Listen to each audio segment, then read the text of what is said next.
আসসালামু আলাইকুম। আজকে কোরমার স্পেশাল একটা রেসিপি নিয়ে এসেছি।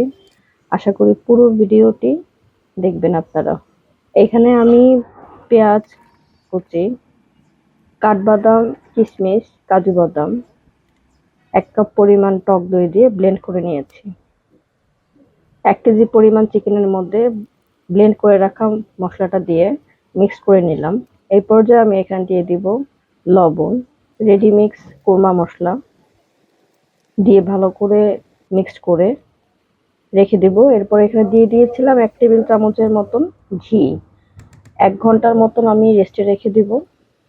এই পর্যায়ে দিয়ে দিচ্ছি তেল, কিছুটা পেঁয়াজ কুচি, ভালো করে নেড়েচেড়ে বেরেস্তা করে নামিয়ে নেব। ম্যারিনেট করে রাখা চিকেনটা দেওয়ার আগে ঘি দিয়ে দিয়েছি ১ টেবিল চামচ। প্রায় ৫ থেকে ৭ মিনিটের মতন এই বেরেস্তার সাথে চিকেনটা কষিয়ে নিতে হবে।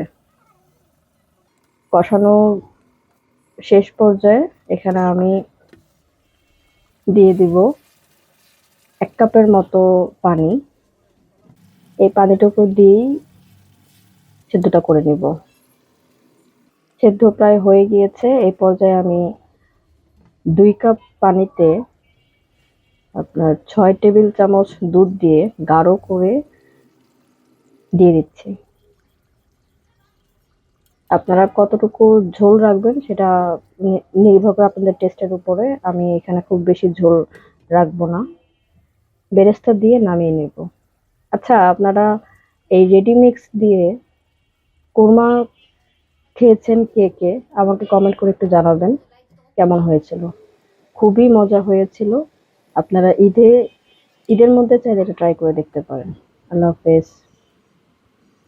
লাইক করবেন, শেয়ার করবেন অবশ্যই।